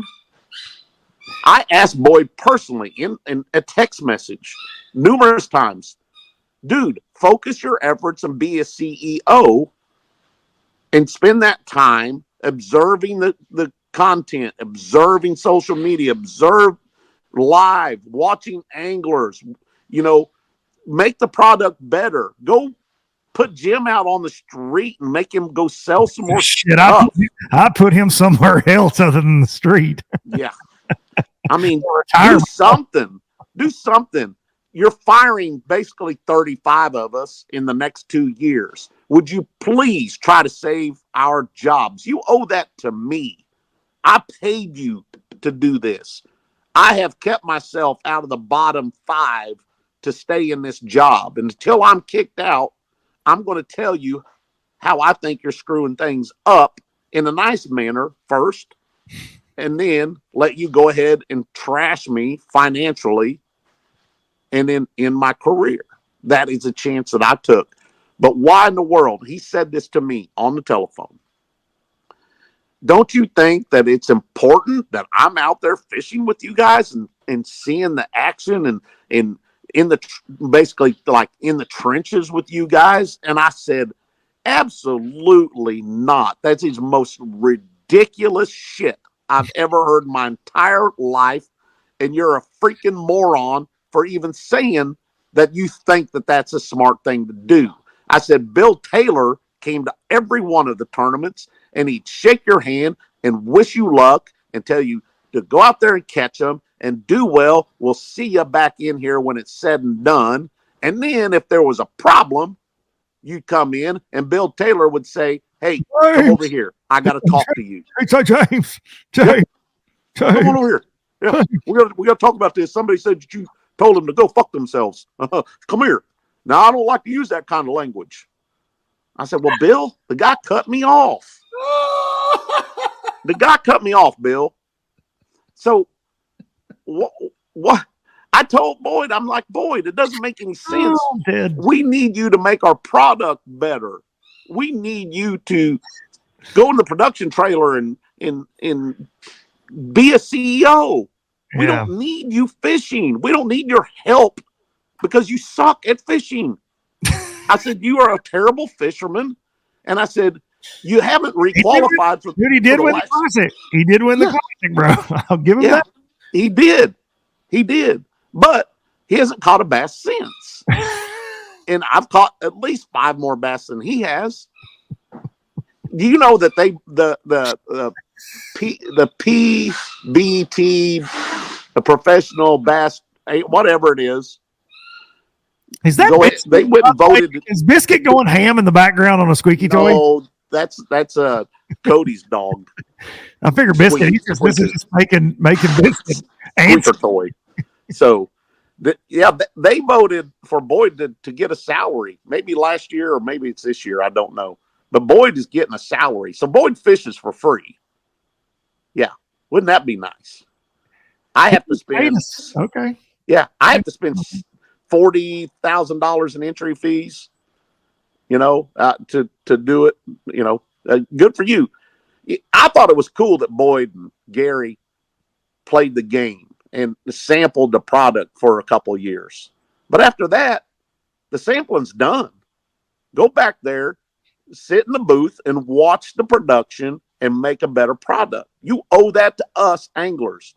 So for the handful of anglers that are mad at me, okay, which I love all the anglers that I compete against, and I want their careers to flourish. For all the anglers that are mad at me, you better really dig deep and decide who you should really be mad at. And that's Boyd Duckett. He has fucked this all up. And that's the truth. No, listen, if you think that it's not screwed up in some kind of way, how all this is gone, it's a mess, man. It's like you said. Yep. Businesses built out of spite never work out. Yep. Typically. That's right. It's not, you're focused on the wrong things. You know, and that's just how it goes. It's just not good. You listened to his podcast, didn't you? I mean, you have to. Oh, no. You didn't? No. You don't want to give him the click? I've heard Cliff Notes. It's like the dumbass you and I talked about last week. I watched just the part where he used my content, heard what he said, and I'm like, freaking seriously? Dude, I don't know. I don't need to listen to that like fluff spin master. Well, let me tell you. Sound like, but I have heard enough about it. I wanted to be aware of what he was saying because he can spin it to the 5 people that he has attacking me on my social media all the time. He's got a handful of cronies. That Get Your Fish On dude is one of them. But yeah, but he loan D's. Yeah, exactly. Boyd said in his podcast, first one and the second one, that by going to this is why he's going to a 50-man field. He believes that the fishing industry is too watered down. There's too many jerseys, too many boat wraps, and so on and so forth. Okay? Well, if that's the case, why are you sitting the Bass Pro Tour guys down and not sitting down the invitational guys? Because I have to go to Mercury just like the invitational guy has to go to Mercury. And he gets the same deal that I get, except I'm supposed to be one tier above him on the Bass Pro Tour. But you're going to sit the Bass Pro Tour guys and sit them down here. Another business decision that they've made. So he says that it's watered down, too many jerseys, yet he keeps a tour around that everybody wears their jersey and goes to Ranger and looking for the boat deals and going to the Strike Kings looking for product deals and paychecks. So he didn't help me out there any. The biggest thing that he says that we get to this 50-man field, you just got to listen to it. He actually says we get this 50-man field that he's not one bit surprised that 25 of the 50-man field, half of the 50-man field, the way he looks at it, and I don't know if he did math or if he used the abacus or what he did. He says these 25 anglers, and this is the same speech he gave us in 2018 or 19 when we started the Bass Pro Tour. These 25 anglers are going to receive so much attention that they're going to garnish upwards in over 7-figure. It won't surprise you, 7-figure incomes for 25 of the 50-man field. He believes now that there's a ton of us that garnish $500,000 or more. Damn. You guys are crushing, dude. Crushing it. So what's his motive to say those? Does he actually believe that horse shit? Or does he? He knows better. He's been around it long enough to know better. If you're this many years into this and you think a single person can garnish and look, maybe, I mean, you and I both know there are some people doing very well but there are multiple 7-figure anythings in bass fishing. Yeah. And unless something comes along like, I don't know, drum roll, a Netflix show. Right.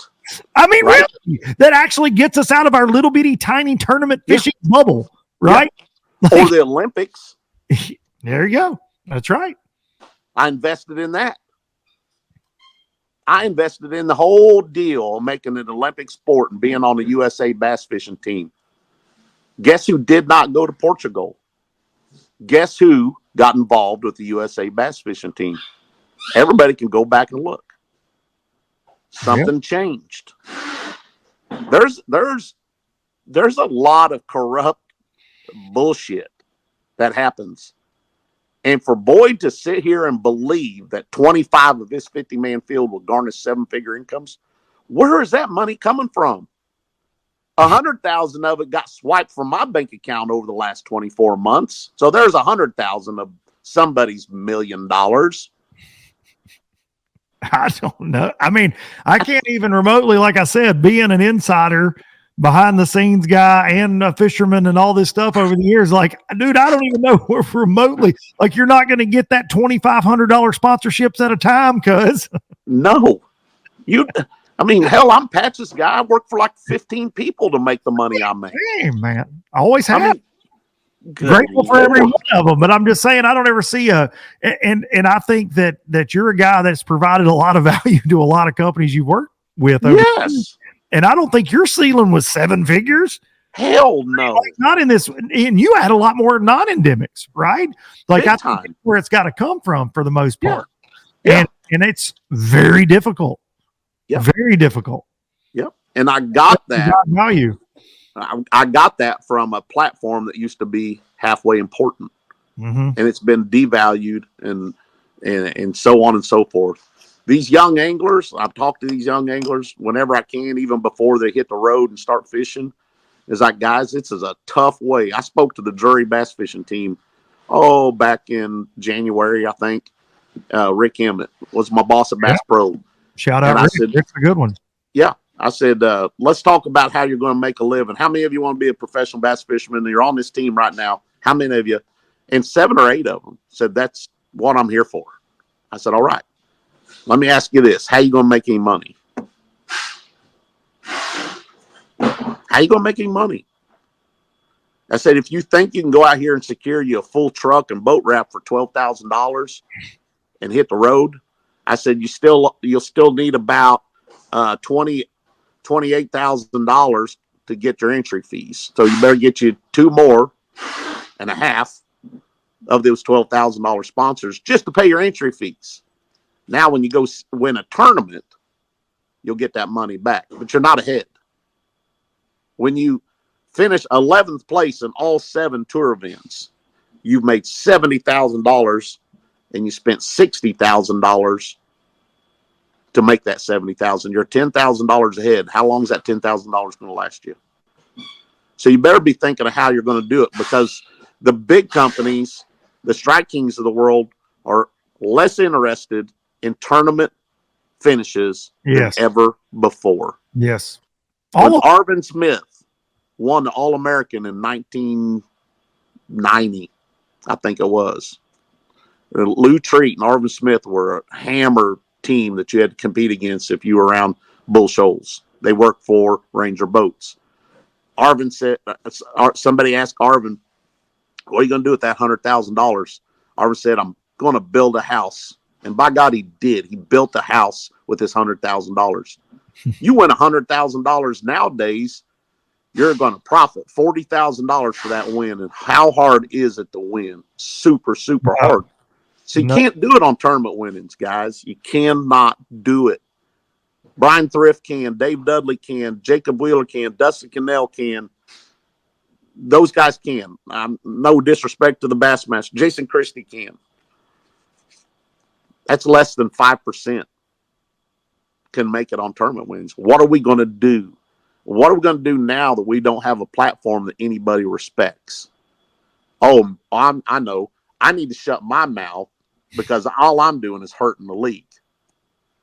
But I'm telling you, you're coming up through the ranks and you're buying the proverbial bass crack, and you'll do anything to take my position, which go ahead and take it. Take my position. But tell me, once you're here, how are you going to monetize it? How are you going to make a living? Because it ain't all roses and daisies and tulips and unicorns and butterflies. It's not. It's harder now than ever before. The prime time of being a professional bass fisherman has long been in the past, and decline is going rapidly. But what we all do love to do is compete and fish bass tournaments and fish boat docks. And that's what we're and just fish, period. Right? Fish, period. Like we all, if this all goes away today, it's what I told somebody in a comment last week. They're like, is any of this conflict good for fishing? And I said, well, you left out a word: competitive fishing. I talk about competitive fishing on here, professional fishing on here. if all this shit goes away tomorrow, guess what I'm going to do? I'm gonna go through my LOB jig. That's right. Draft just like I did yesterday. I'm gonna go get in a BFL. I'm gonna go get in a Toyota. Well, you I won't can't for a while. Yeah, I won't for a while. That's the biggest thing. That's probably that's the biggest thing they got me for. Is like, now, James, you ain't going to fish no BFLs, and you ain't going to fish the Toyotas. I want you at the damn Lake of the Ozarks 2-day super tournament in the parking lot with a picket sign. Go, hell no, I won't go. Hell no, I won't go. Because they didn't say you couldn't come to the boat ramp. That's right.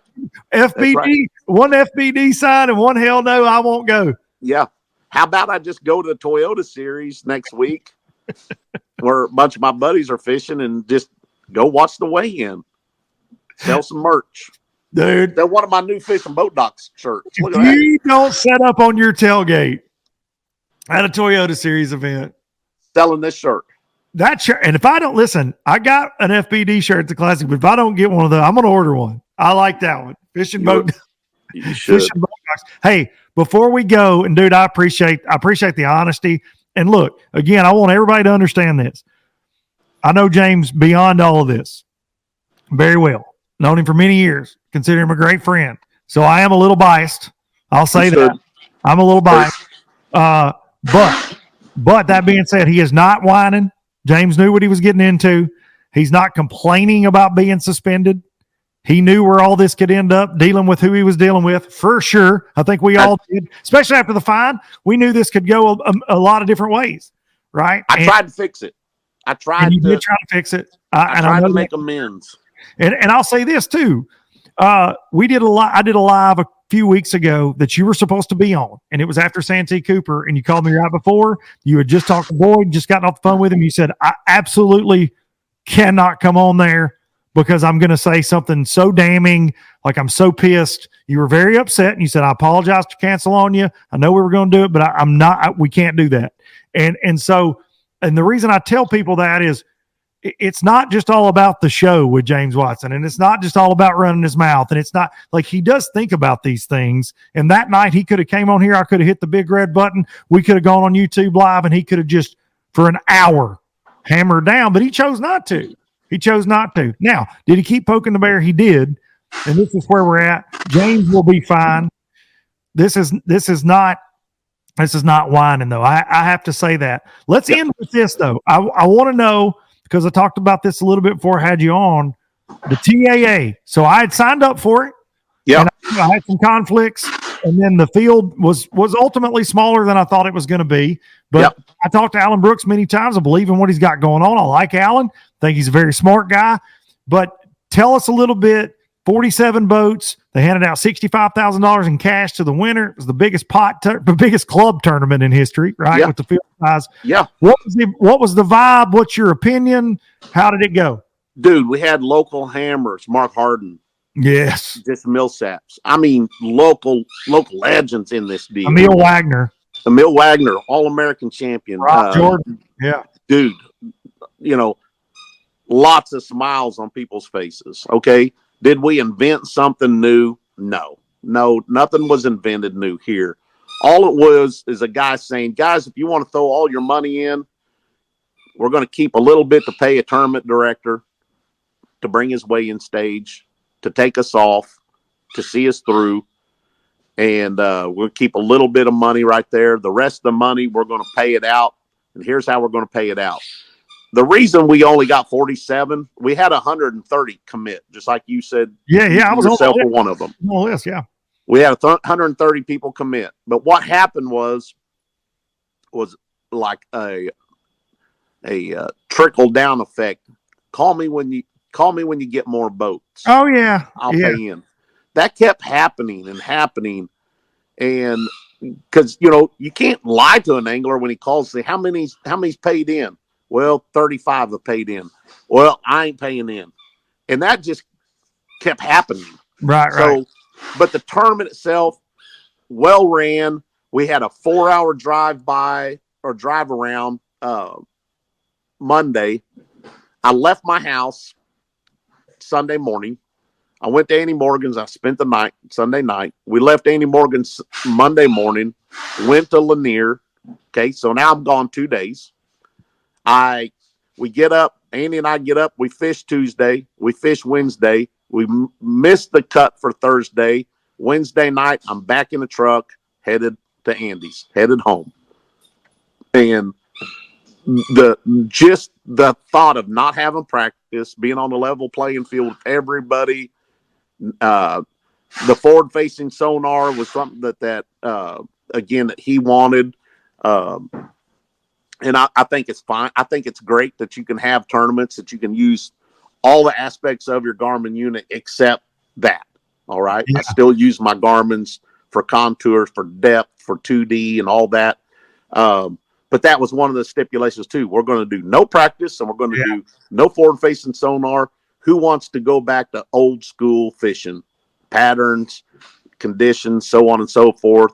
And we had a blast. And cracked them like it cracked that ass. I mean, for Lanier, geez, I mean, it was wild. The weights were wild. Dude, David Williams crushed their soul in second place on a buzz bait. Of course he did. Of course he did. Yeah. I'm like, well, I didn't have time to find that out because I was too busy looking at everyone that I was catching. And I had a blast. And Andy had a blast. And we hope that this will take off and get some legs under it. And maybe we might cap it at 50 boats. We might cap it at 75. I say Alan, the TAA might cap it at 100. I don't know. But it was, in all of our opinions, very successful. Very successful. There was one young fella that come out of Kansas that didn't have any tournament experience. I felt terrible for the guy. I forgot his name now. But he signed up. He was very passionate about coming and fishing this tournament.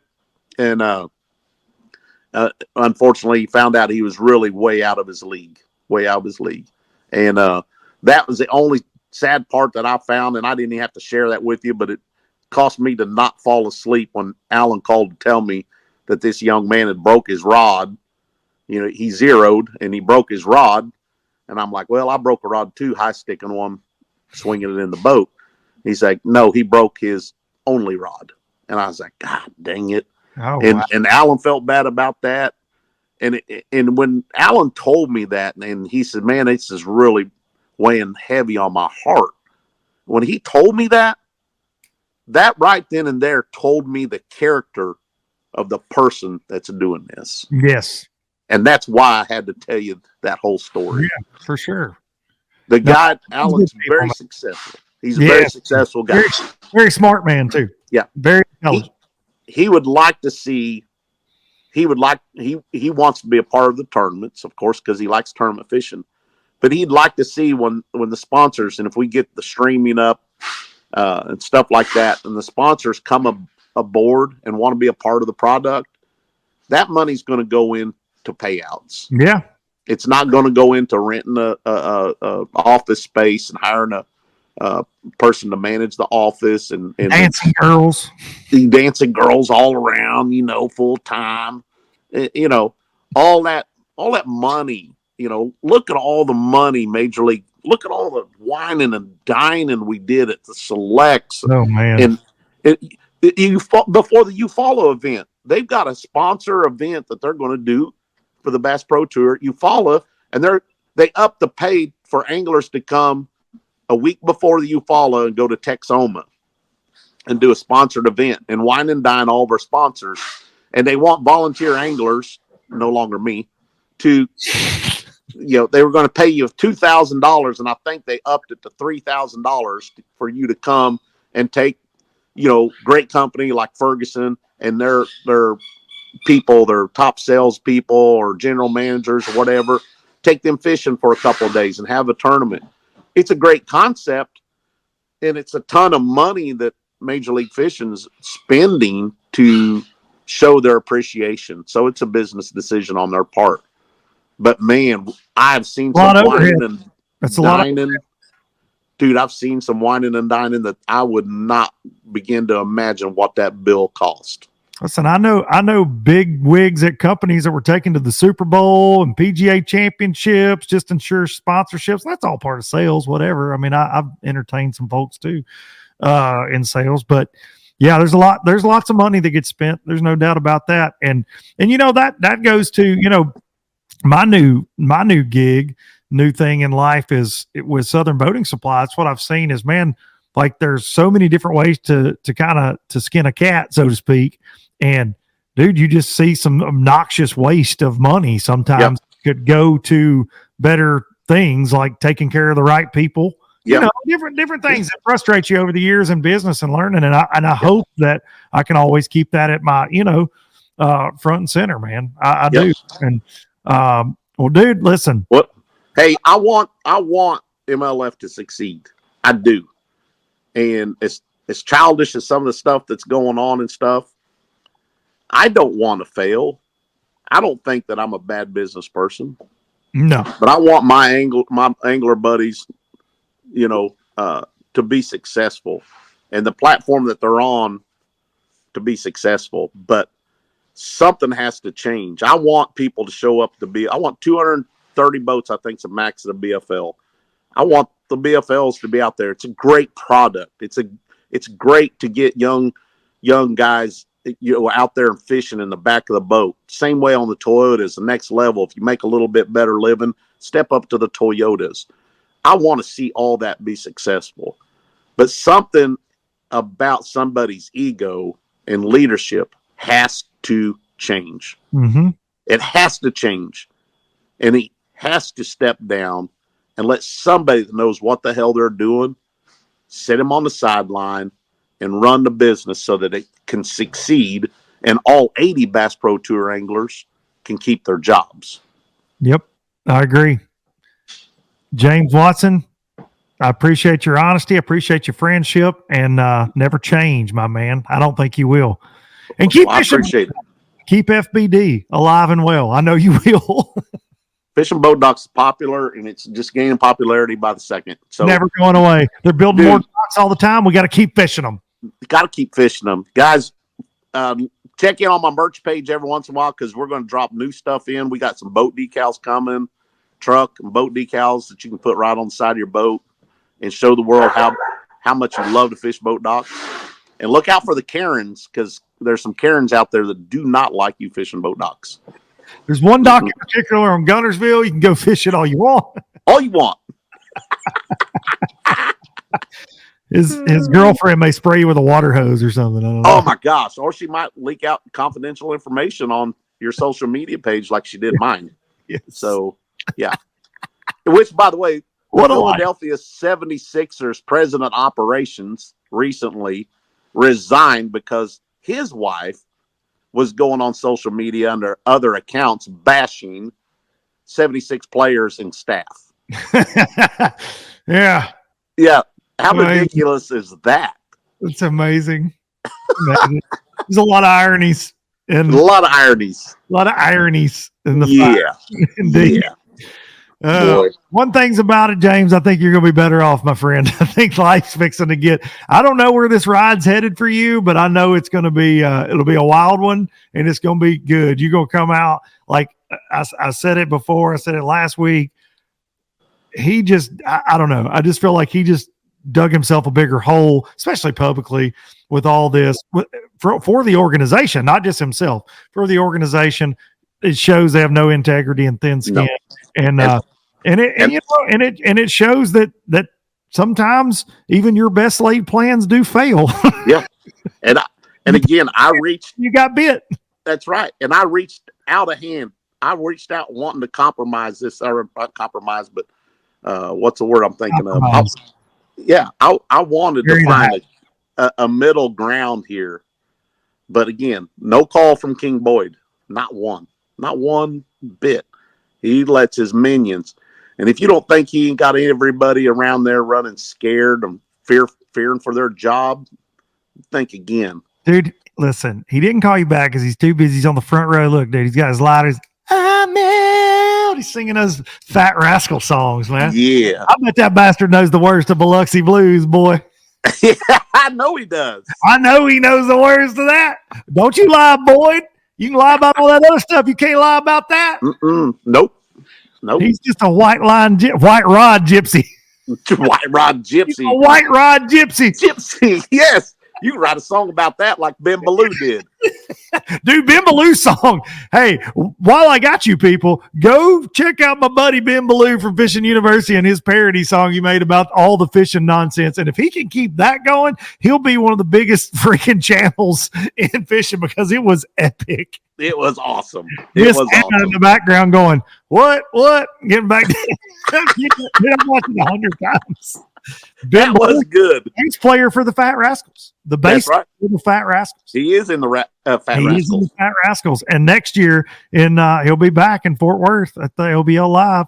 And he can catch a bass. He can catch a bass. Ben's a good one, man. I like me some Ben Ballou in life. Yeah. All right, James. I appreciate you, buddy. All right, thanks. I James appreciate Watson, you. y'all go buy some merch. He's building a house. He needs some help. Y'all Please, if you want to have some fun, wear it across the BFL stage this weekend. Dude, I bet that rule gets instated. Nope, they can't do it. And if they do, guys, wear it twice. Ladies and gentlemen, the one and only JMFW worldwide. He ain't citywide. He's worldwide, baby. You got that right. James Watson. See you, bud. All right, that's all she wrote. I hope y'all enjoyed that as much as I did. That man is one of a kind. And listen, again, I want to reiterate, he's not whining. He's doing the time for his crime. He did poke the bear. I get it. Totally get it. Egos get involved. Things happen. But I think that if you stand up for, and you can get behind the fact that happened versus cheaters, rule breakers actually being dealt with, then you're wrong in that situation. And when it comes to competitive bass fishing, man, you should be able to speak out, especially customers. So shout out to James. Wish him the best of luck moving forward with all the worldwide insanity to ensue. There'll be plenty of it. He's doing all right with them FPD hats. We'll start seeing a lot more of them, I'll just tell you. He told me a stat before we recorded that was mind-blowing. But appreciate him taking a lot of time out to speak with us today. Appreciate each and every one of you for tuning in. All the low-lifers, if you're new here, welcome. Welcome. This is a safe space. You can say what you want. And we're going to do it every week. We do. Each and every Monday. Pretty much, we're right here, either live or not so live. So we appreciate you. I'm going to take you out with a little song called Biloxi Blues because FBD's a white rod gypsy, indeed. I'll see y'all next week. See you. From Jackson Town to Tupelo, I never could make it last. Spanish moss and Civil War ghosts, well, I'm gonna leave them in the past. Any direction, Lord, I'll be fine. It don't matter east or west, north, south, wherever the wind blows. I'm leaving those burdens at rest. This highway, it does not know my name, and I don't care. No, I don't care. Heading my way for another place, and I got 3 good tires and a spare. Just a white line gypsy getting out of Mississippi with just enough.